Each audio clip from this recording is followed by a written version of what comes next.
Hi, everybody. Everybody having a good time? You're back. I'm so happy. I promise you this will be the very, very, very last time you will see me on stage today or tomorrow. I just want to hang out and be with all of you, and we can have coffee, hang out.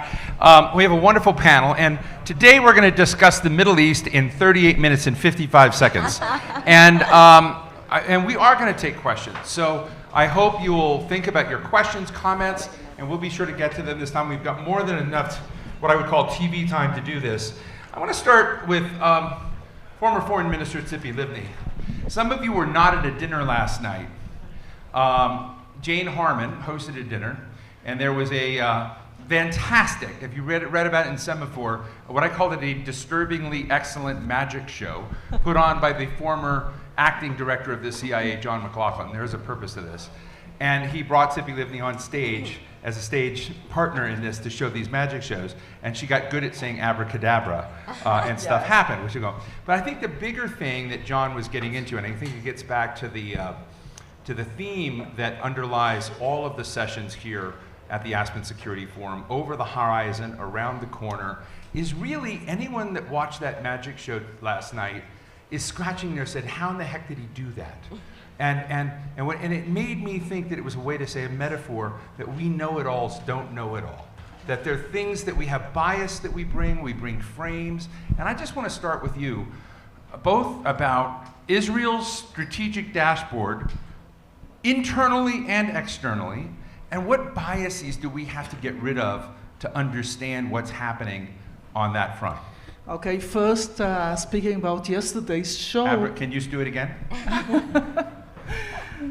Speaking about yesterday's show, I wanted to warn yesterday that this is a magic that happens only with a combination of former CIA and former Mossad. So don't try it at home. Don't try it at home. Speaking about Israel, well, you have different dashboards in Israel. And these are really historical, dramatic moments in Israel when there's those that are trying to change the nature, the destination, the vision of Israel as a Jewish democratic state, acting against Israel's democracy. This is the elected government. And people are taking the streets. And the good news is that a new camp in Israel was born of those believing in democracy, willing to fight for it. So it's yet unknown where are we heading, but it is inspiring. I'm part of this movement, speaking up for Israel's democracy. And I believe that in a way, we also taught the government some lessons about checks and balances, and that there are some limitations to power. But this is the substance. If you were a neighbor of Israel in the region, and it's clear that Israel is the superpower in the region, would you be hopeful about the future or pessimistic about Israel? If you want Israel's destruction, so be pessimistic. So it's an opportunity to say to our neighbors, those that dislike the existence of Israel in the region, don't miscalculate the internal situation in Israel. But yet, internally, this is a very important moment, historically. Because if we have some time, when Israel was born as the nation state for the Jewish people, it's written in our Declaration of Independence that within Israel, we have equal rights to all its citizens. And when an Israeli government came and was elected, but is changing this is not legitimate. So these are no judicial reforms. It's not about this article. It's not about balance between different authorities. It's about substance, and this is what we are fighting for. I want to jump to Dina, and Dina's husband, Dave McCormick's in the audience. He says, Steve, you're so lucky. I mean, there's not a power panel of 4 awesome, incredible women in this forum as good as this one. So round of applause for that, because Dave is right. But Dina Powell has been in this for a long time, and Dina, you were long involved, in the economic side of this equation, but I really want to talk about the Abraham Accords, because when you look at, if you're trying to sort of change the vector, and we're going to get, talk about Iran, we're going to talk about intergenerational complexities, but when you sort of look at what institutions are actually building that might create something different than mess of the last many decades is the Abraham Accords, right? So tell us a little bit how your role in moving them forward, and is it speeding up, slowing down, and what are your worries? Sure. Well, kind of set the stage a little bit, because I had the privilege of working for President Bush and Secretary Rice with my two colleagues, Goli and Farah, and we were saying just before we got on stage what a difference 20 years makes. I remember so clearly traveling to the region with Condi Rice, and what a tough time that was after 9/11, and how much she was urging those leaders to recognize what was happening in their countries, to recognize the yearning of their people, but also how they had to shut down terrorist financing. They had to recognize the extremist elements in their populations, and those were pretty tough conversations. You fast forward 20 or so years, and I was in Riyadh at that summit, 54 Arab and Muslim leaders, hosted by King Salman, and actually hearing Deputy Crown Prince, then Deputy Crown Prince MBS, saying, we need to return to a more moderate form of Islam. That was a pretty stunning development. And if you think about the horror of 9/11, and to finally have a partner in the region, not a perfect partner. None of these allies are perfect. And how imperfect or perfect is Mohammed bin Salman? Well, he's obviously made some major mistakes. But he's also reforming Saudi Arabia. And so maybe the way to ask the question is, what is in the interest of the United States? And so it is undeniable that there is economic reform, it's undeniable that there's political reform, and there's also massive mistakes and steps back. But it's in our interest that those reforms continue. We were talking, again, we couldn't find one imam after 9/11, and Farah led incredible interfaith work to say that we have to cut off this financing to terrorists, and we have to think about the culture that we're in. So fast forward, that was really the beginning of the Abraham Accords. What started to happen is a recognition with the Gulf countries that they needed to partner more with Israel, that Iran, as a growing threat, really brought them together. And here's the thing that often... I just want you to know that Goli's not representing Iran. She's just going to talk about She's Iran an expert. in a minute. She's an expert. She's an excellent expert. I just felt the pointing, just didn't want you to feel like you're carrying that load. That's right. I'm sorry, Goli. But here, it's pretty remarkable to have those 6 Gulf countries normalized with Israel on a stage here at the Aspen Ideas Fest. Thanks to Chairwoman Margot Pritzker, she invited Princess Rima, who actually said, not only do we want to potentially normalize with Israel, we want engagement. And I think the Abraham Accords have spurred more of that desire because of commerce and trade. They don't want to be left out of these opportunities in a region of the world where 70% of the population is under the age of 30. So real quick, and then I'm going to jump to Goli. Is there a chance that something, I remember the ASEAN Regional Forum was a way to get nations that hated each other in Asia to kind of sit down every once in a while and talk. And over time, it develops, trade deals and all these other things. Is there a chance this eventually becomes an alliance? I think it's already becoming an alliance. There's a caucus in the House and Senate, the Abraham Accords caucus. There's many new funds that are investing across those countries. That is the thing that's most needed. Job creation, investment in new areas, and the Abraham Accords is really starting that. And I think you're going to see that continue to grow.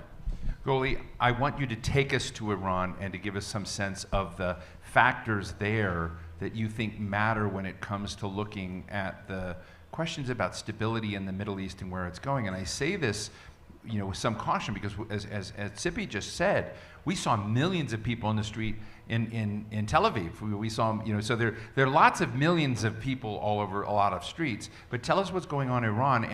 And I guess the fundamental thing, which I have to say, and I don't mean to be so calloused, are the protests we're seeing mattering in any way? Actually, Steve, first of all, thank you for clarifying that I'm not representing Iran. But hopefully, I am going to represent the people of Iran on this topic here and everywhere else. So, as we all know, there were these massive protests that happened in September of last year. We're coming up on the 1-year anniversary. I think I'd like to provide some context here about who the Iranian people are, because I think that really is important.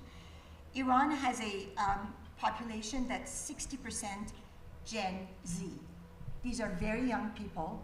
There's only 5% boomers. About 20-some% are under the age of 35, and the rest are sort of in their 40s and 50s. So it's a very young country. It's also a very highly educated country. in the younger generation, it has a 98% literacy rate, 96% on average, and it has a very high college graduation rate. In fact, 40% of the Iranian workforce have some level of higher education. So this is a very connected, educated population that really wants to become part of the mainstream world, and it's dealing with a theocracy that is just refusing to reform. And in fact, it's even becoming more arrogant as the time goes on.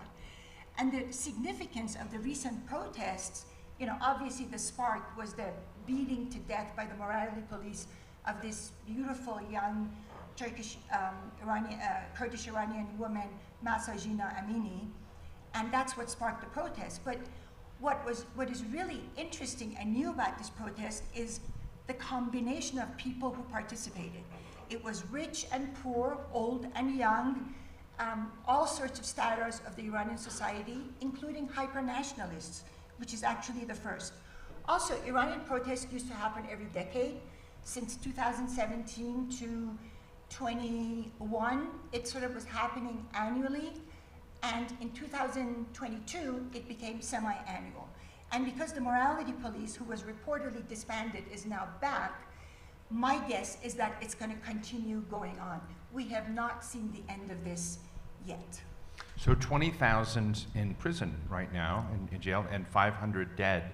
And the morality police are coming back and now enforcing hijab and scarves, etc. What's not connecting there for the leadership? Why? I mean, why is this the sword that Khamenei wants to fall on? Steve, that is such a great question. And I think the only way I can answer that is that, which is something that I say, unfortunately, a lot of the Western world is not familiar with the mullah clerical mentality. A lot of people who make policy in the United States or in Europe just do not understand that that is a very particular mentality And let me tell you a little bit about that. For those people who were grown up in Iran or have parents who've grown up there, they've been around mullahs quite a bit.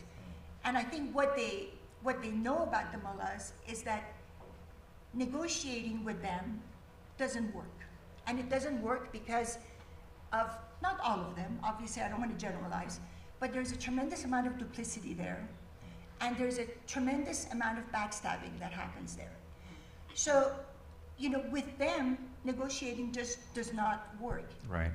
And they're at a point, I think, after four decades, where when you really think about it, exactly what has the Western world done to hold Iran back, when you really think about it. I'd love to get into that a little bit more later. Yeah, Farah, you were a special representative to the Muslim communities. I don't know of anyone more. We were friends. I watched you work so hard. Not only, I'm just going to be, as blunt as I can and as uninformed as I am. But I found you reaching out to lots of different Muslim communities.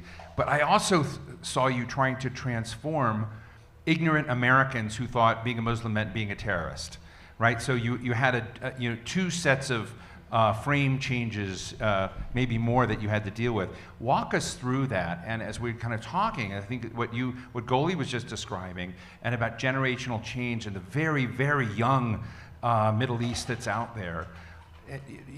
What's the prospect for this becoming a stable, hopeful story down the road rather than a miserable, depressing one that I think it still may be?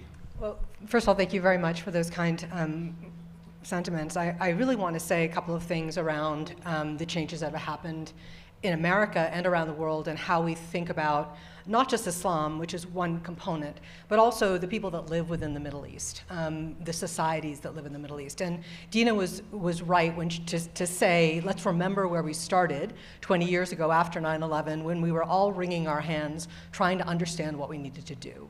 And the honor to serve in various capacities, my last one as special representative, meant that I had to talk to civil society. It meant that I had to understand culture and society. I had to know what young people were thinking, because frankly, in the cohort that we all live in foreign policy land, we're not in the trenches. We're up in the sky talking to the most elite of people about what's happening down in civil society. And for us to understand the demographical shifts, the dramatic, Goli talked a little bit about Iran, of course Dina talked about the Middle East in general. The Arab Youth report that was just out that in 2023 talked about Gen Z. And just for those of you who don't know what Gen Z is, I just want to remind you, they're the generation, so it's baby boomers. It is Gen X, excuse me. It's Gen Z, and then it becomes Gen Alpha, which is the children of, okay, so. It's important to know this because Gen Z. I wish we just went to the hurricane system, it'd be easier. Yeah, yellow, red. The problem the reason why I'm raising this is the problem is that none of us understand how dramatic Gen Z's experiences growing up as digital natives. They are the first generation that this is fluid for them. Right. And why does it matter? It matters because as we try to unpack all these changes that we've talked about in the Middle East, for foreign policy people, the big, gigantic thing that we are missing is cultural intelligence. Understanding what is really happening, what the trends are, what this generation feels like. Dina was talking about Saudi Arabia. Heritage is really important to Gen Z in Saudi Arabia. They are influenced, obviously, their hobbies are influenced by YouTube. Their aspirations are influenced by Instagram. We aren't including that in the way in which we do foreign policy. Nobody is sitting around thinking about the cultural and societal trends that are taking place, but the question is, shouldn't we be? So when you ask the question about what I was very lucky enough to be able to serve and to take part in this, we were both trying to explain to the American public what was happening. It's true because a terrorist organization had attacked in the name of Islam, but to go back and try to make them understand who is living in America as Muslims. Who are they? Get to know your fellow Americans. Right. So these points around learning about society and culture, knowing where the cultural shifts are, absolutely determines, in my view, the future of our success, to be optimistic here about this region in particular. You know, I want to ask all of you this question, but put it out there. I'm like looking at my friend David Ignatius. David and I do a lot of global conferences, and we always trying to sneak away and actually go talk to real people. I go try to talk to Gen Zs and Gen whatevers, and try to get a sense away from the groupthink of whatever conference I'm at. And if I were to share with you one disturbing thing I worry about is I'm not sure that the American brand is in good shape in the Middle East. That many people look at China or even Russia today as more definitively important to their futures than the United States. So I'm just interested in what your impression. David, have you run into that? So yes, so that wasn't even a plant. But I think the American brand is in trouble, and I'm just interested. One, do you agree? And two, what should we be doing?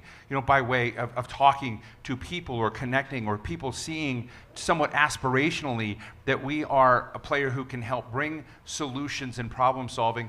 And Dina, you've been very involved in economic issues for so long. I remember many of my friends in Abu Dhabi saying, "Hey, it's nice you're coming to meet young women, high-tech entrepreneurs, because usually we meet generals who want to meet our generals and sell military weapons, and others that want to talk about oil and gas, and that's about it." So I'm just interested in your perspective. Is the American brand in trouble? Well, I never disagree with David Ignatius, so I'll start with that. Look, we worked together when the American brand was in real trouble, in a very, very difficult period of time. And I think there's the American foreign policy brand, and then there's the American people. And I do think there's a big difference. One of the most interesting things that's happening in the Middle East today, when you talk to large global investors, large pools of capital, they'll actually say to you, this US-China thing isn't going away anytime soon, and we really have to think about that as we think about our portfolio and investments in China and Asia broadly. We have a land war in Europe, likely economic recession coming to Europe. The Middle East kind of might be the stable region, which is saying something, right? When investors say that to you, it says a lot. And I think that what's happening is that, frankly, people aren't as focused anymore, I hate to say it, on what our foreign policy is. They're developing their own alliances. Who would have thought that we would see the Chinese foreign minister in between the Iranian and Saudi foreign ministers? So they're making their own alliances. They're not waiting for the United States. They're hedging their bets. And I think when you I think the people-to-people part is actually pretty strong. It's strong because of the youth of the region. It's strong because of the investments. And I have to say, it's extremely strong because of women. You know, it's interesting. Yes, maybe women now, of course, get to drive in Saudi Arabia, but they've been working. They've been working more than the men. And so there is also, I think, an increasing role that women's economic empowerment is so central. Sippy? Yes, first I would like to comment about the new Middle East, and then I refer to it. First, I would like to say that in one of the rallies that I was speaking about Iran, and I was speaking about the women in Iran, and I said, when I'm looking at them, it is so inspiring, and I'm thinking about their parents and grandparents that did nothing, not to say supported the revolution at the time. And we are not going to be, or we are not going to leave our children to be at the same situation. About the new Middle East, it is a new Middle East. And frankly, for many years, it's clear that it was all connected to the Arab Peace Initiative, that they will not make normalization with Israel, about peace between Israel and the Palestinians. And this was changed. And we are all very happy about it. But since I believe that abandoning the Palestinian issue is something that, well, they can afford it, but Israel cannot afford it. And therefore, unfortunately, there are those in Israel that are, in a way, exploiting the situation, saying, you say, we can make peace for peace. This is what we did, normalization for normalization, and that's it. And it is important for me as somebody believing that the only way for Israel to keep its values and nature as a Jewish democratic state is also to separate, to reach, hopefully, peace with the Palestinians, but to solve this problem. Is there any chance for alignment of Prime Minister Netanyahu with what you just said? No, unfortunately. But speaking the truth, historically, We're on the I record, negotiated in 2014, I was the chief negotiator for peace when Netanyahu was the prime minister. Netanyahu, usually he's willing to do something, but he needs deniability. It's not him, it's the others. So he asked basically the US to draft a US proposal for peace. He agreed to each and every sentence and letter in this proposal. But unfortunately, we didn't get an answer from the Palestinians about it. But now, no chance, unfortunately. But not him and not this coalition. You were speaking about the dashboard. I will turn it into national GPS. When our national GPS is Jewish democratic state and the need to keep Jewish majority and separate ourselves from the Palestinians, hopefully based on 2 states for 2 peoples, but yet for part of this coalition, their GPS, the national ways is Greater Israel. It's about the land. It's not about Israel as a democracy. And this is the modern debate, but this is the division in Israel today. And speaking about the US, yes, when we are speaking about democracy, we are looking at the US as democracy, but speaking truthfully, there was some time in which the President of the United States himself crossed red lines when it comes to democracy. And the tweets at the time when Trump was in power, the tweets in English and in Hebrew were the same, because when the president of the greatest democracy of the world is crossing these lines, these red lines doesn't exist in other places when authoritarian leaders are taking the advantage and doing the same. Thank you, Goli. I want you to comment on the American brand, but in a slightly different context. And that is, there are a lot of things coming down the pike with Iran. UN restrictions on ballistic missile exports. We see Iran giving their short-range, but short-range drones to Russia. And we've seen no diminishment of its activities and broadly in the region. I'd just love to get a sense from you, because the United States has been torn apart over what to do with that. The JCPOA is in, then we're out, and we try to get back in. Then the guy who was doing that has now had his clearances suspended and maybe in big trouble, we don't know. But it's just a complicated nightmare here for a dangerous nation. And so in that, is the American brand flagging and losing when it comes to dealing with the security equation? Actually, Steve, I'm really glad you asked this question. So when it comes to Iran, the American brand with the Iranian people is not only not flagging, but it's definitely been on the rise tremendously since the revolution. And I think oftentimes when we hear from people back in Iran, or you look at it in social media, they're always looking to the United States as the hand of support. And in fact, I don't know if you remember or not, but when the protests happened during the Obama administration, one of the chants in the street was, because Obama in Farsi is, he is with us, and the chant was, Obama, are you with us or with them? So the Iranian people have a tremendous amount of respect for the American brand. However, the American brand, as you mentioned, definitely is not only not on the rise with the Iranian government, but it's sort of falling down. And the reason is this partisanship that you're talking about in the United States has really been toxic in the framework that the Iranian Islamic Republic is looking at the United States as a weak country, because we are constantly washing our dirty laundry in public. Like, for example, President Obama keeps Congress out of the JCPOA negotiations, and Senator, I think it was Tom Cotton, along with 47 other senators, writes a letter to the Iranian parliament saying, if this is not a treaty, it's not a deal. What kind of a message are we sending here? Are you guys united? Are you speaking with one mind? Where is the American brand here? And it kind of reminds me of Khomeini when the hostages were taken. One of the words that he used often, which my understanding is it's written all over walls in Tehran, is America can't do a damn thing, excuse my language. And it's like, the Islamic Republic is still kind of thinking about that. And this partisanship on Iran policy, as I said, is toxic, because for 4 decades, just like you said, we're in, we're out, we're in, we're out.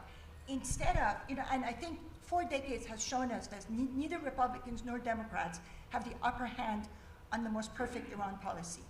But if they all came together and they took pieces of each other's thinking and actually used all the tools of foreign policy, whether it's soft power, whether it's negotiations with consequences, whether it's deterrence, whether it's appropriate defense mechanisms, if they used all of this and they really stood up to the Islamic Republic telling them, you just can't constantly get away with things. Like, for example, they sell drones to Russia. Right. What was the repercussion of that? What did the Western world do about that? I was listening to Secretary Cleverly this morning, and I was so inspired by his sense of unity, in Europe and the United States against Russia. Where is that same unity vis-a-vis a government that is on the cusp of developing a nuclear weapon? I can go into that later.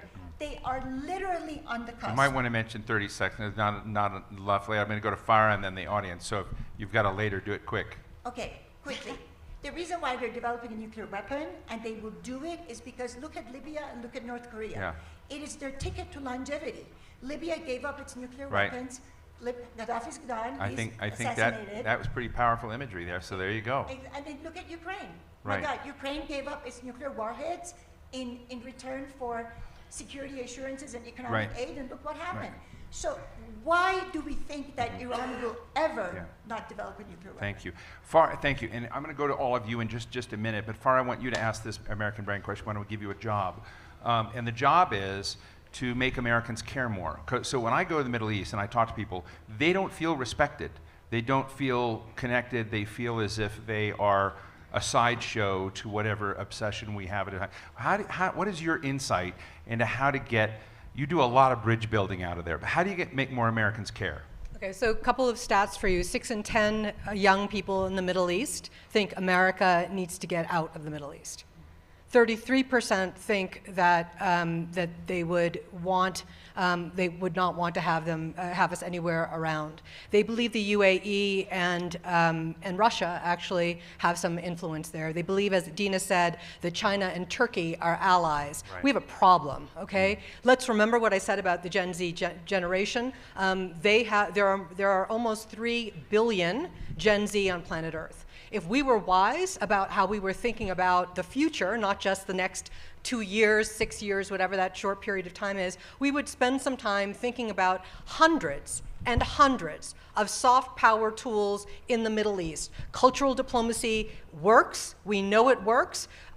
We know the power of the American brand on culture, both slow culture and fast culture. Secondly, and that's not just from the State Department, by the way, which is not getting enough funding, I will just say, on the issue of all of the soft power that it needs to do the work that it needs to do. But second, it's on the intelligence side. I do not know how you create a strategy for the Middle East if cultural intelligence isn't part of the solution. There's some really wonderful things that are happening. What we hear about in terms of Morocco and Egypt and the UAE looking at the favorable change in the relationship with Israel, that's great stuff. It's amazing that ADL and the UAE built the Manara Center, which is a coexistence center. Really good opportunities to take it forward. What we would do, what we should be doing, is two things. The first is, on the State Department side, scale up broadly the kinds of programs that we need to do. And secondly, invest in the NGOs across the Middle East that are doing this exact thing, divining new leaders that are Gen Z leaders and eventually Gen Alpha leaders, and making sure, to your first point that you asked me, what's happening here in America? You rightly talked about the partisanship. The Middle East, when you talk about the Middle East, eyes glaze over. So we've got to do something about making the Americans understand why it is good for us to have a strong and stable Middle East. And 30 seconds, real quick, Dina. I'm obsessed with the UAE's Hope mission to Mars, and it now wants to go to the moon, and it has a woman astronaut. And when I look at the same polling data Farah does, there's a fascination with kind of all the stuff we call modernity, but it's science and education and people throughout the region. There's a big study, I'm sure you're looking at the same one I am, but I can't remember who did it. It was a BCW affiliate. Is there, in the world in which you run, so when you kind of look at the, I call them the big money crowd you run with, but they're investing in these things, the science, and in that, are there opportunities we're not paying enough attention to on that front to play a bigger role? Well, I think the UAE is a really good example of that. They obviously are doing very well economically. The energy disruption around the world, means they have a lot of resources. Where are they investing those resources? Biotech and life sciences, clean energy and climate transition, which is interesting. They're going to host COP28. And they're doing this because they see that these are the future industries that will matter. And I think that we are not being as innovative in ways that we could partner. And I want to say one thing. When you and I were last in Abu Dhabi, it's pretty remarkable. There's one street where there's a mosque, a Catholic church, and a synagogue next to each other. And so, again, imperfect allies make a lot of mistakes, but I think that these are not changes that when Steve Hadley and Farah and Goli and I worked together that we thought we'd see. Cool. Tippy, you had two fingers, Now, just to add one thing, and this is security, and the expectation from the US, when the US is asking the international community and other countries to choose a side. So their expectations from the US is when something is happening to react. I'm not speaking about sending boots on the ground to different places on the earth, but this is expected, and the United States, frankly, left in a way the region.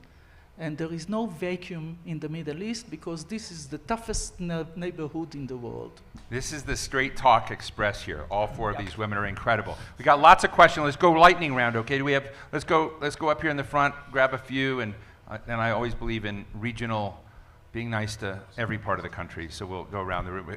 But let's make it as fast as you can. Oh, yeah. And tell us who you are. Oh, well, okay. I'm Tony Bishop. I'm one of the rising leaders, so thank you for being here. I'm also a millennial, so please don't forget about us as you're I have 5 minutes, 35 seconds, so go ahead.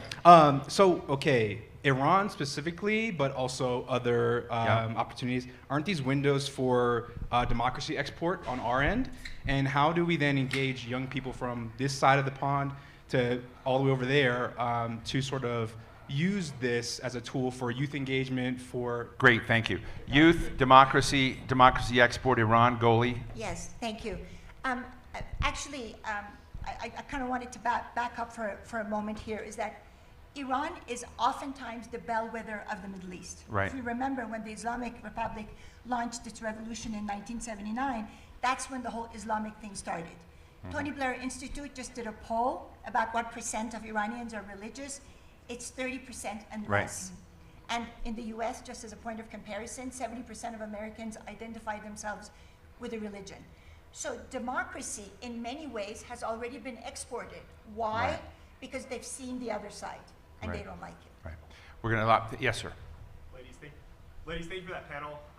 My name No, you got to speak in because we have thousands watching online, Hello? actually. Okay. Yeah. Thank you for the panel. My name is Ahmed Nasser. I'm a Special Forces officer. My question for you is, what is your assessment for the way forward for Syria, for the countries in the region, and for the U.S.? Thank you. Let me give that to Tsipi. You know Syria. Yes. No, I mean, it is all connected. I mean, we cannot speak about Iran without dealing with what they are doing in and with Syria and through and using or the situation and the tension between Hezbollah and Israel these days. In the last few years, Russia was in Syria with Assad, and things are changing now. So maybe this is the opportunity for the U.S. to be more involved with and in the situation of Lebanon, Right. Syria, and. Thank you. It's an important question. Thank you. Yes, sir. David Lichtinger, concerned citizen. So shouldn't the United States be doing more to support the Iranian people and the demonstrators, and what form should that be taking? I'm going to give that to Farah. Of course, we should be doing more to support the people. I talked about civil society and the ways forward. I strongly suggest, Goli's written some stuff on what we can be doing. I strongly suggest you read what she's written. We have a toolkit of soft power that has been exceptional all over the world. Right. What I don't understand today is why we aren't deploying it the way we can in places like Iran and other parts of the world. I.e. Fascinating. speaking directly to the people of Iran in the multitudes of Persian language programs. Excellent. Yes, sir. Michael Greenwald, Amazon. There's greater Chinese yuan activity in the Middle East like ever before. Oh my God, this is such a Dina question. What should the U.S. be doing about this? For Dina. Wow. I didn't even plant that one. Well, it's not just in the Middle East, right? I think we have seen, and Xi Jinping's been very clear about his ambition around the world, all throughout Africa, in the Middle East. They are very clear about their intentions, and that is to compete and win economically, politically, and to forge more allies around the world. And you see them doing that. What's interesting, and I've heard Secretary Rice say this, is they're not particularly great partners at the end of the day. Right. They come, they search for the minerals, the lithium, but at the end of the day, they bring their own workers. They're not creating jobs on the ground, Right. and so they're actually not doing it, I think, the most effective way possible, but they certainly are. And I think honestly, and all three of these amazing women have referenced this, I think the Middle East leaders right now are hedging, and they have to. They don't want to hear you have to pick one side or another. They have to work with the Chinese. They have to work with us. And I think that they're forging their own path in many ways that makes it a little bit more difficult for us to have the influence that we want to have. And speaking of, and this is just a point of personal privilege because I see Steve Hadley, the greatest thing this country has ever done that helped people believe in America and appreciate America is PEPFAR, what President Bush did all throughout Africa, and those are the kinds of initiatives that could make a big difference today. Absolutely. Yes, sir. A lot going on in Lebanon the past few years, only passing reference a moment ago. Does Lebanon have implications for the wider Middle East in your assessment? Thank you. Who wants Lebanon? The minister. Can we start the 40 minutes now? No, I raised it yesterday about the tension that now is being raised between Hezbollah and Israel. As I said at the beginning, they shouldn't miscalculate the internal situation in Israel, but it looks like they are testing. And of course, what Iran is doing in the region through its proxies is dangerous to the region and to the entire world. But may I add something, about democracy and young generation? Steve, is that okay? Yeah, that's great. Okay, so I want Really- to say really something fast. in general. It's not just about the Middle East. We have 7 seconds. Young generation lost trust in administrations Right. and in the old generation. We need to rebrand what does it mean to be democracy, why it is important for them, and to speak in their language. And frankly, we didn't raise this issue of global warming. We are leaving to them something that their expectation from us is higher than what we deliver. And I think that we need to rebrand and speak with them through their social networks in a completely different manner than this kind of stages. Thank you. 15 seconds. To follow that point, my question was about our effort to educate young girls and women in STEM education. So important. Dina, I know this is something that we also take all the credit for. 15 seconds. Of course, we need to educate girls, more than just STEM, but across other disciplines as well. I want to make the point that in the Middle East, tell me how many female leaders there are. And what example are we giving to the young women in the Middle East? We have to do more to make them rise and be leaders in a lot of different fields. One little data point that I weirdly know is there are actually more STEM female graduates in the Middle East than there are in proportion in the United States. So when you look at gender, roles and issues, a lot of the world is way ahead of us in STEM. So just something to think about. I want to thank, fantastic conversation, Goli, Ameri, Tzipi Livni, Farah Pandit, and Dina Powell McCormick. Thank you all.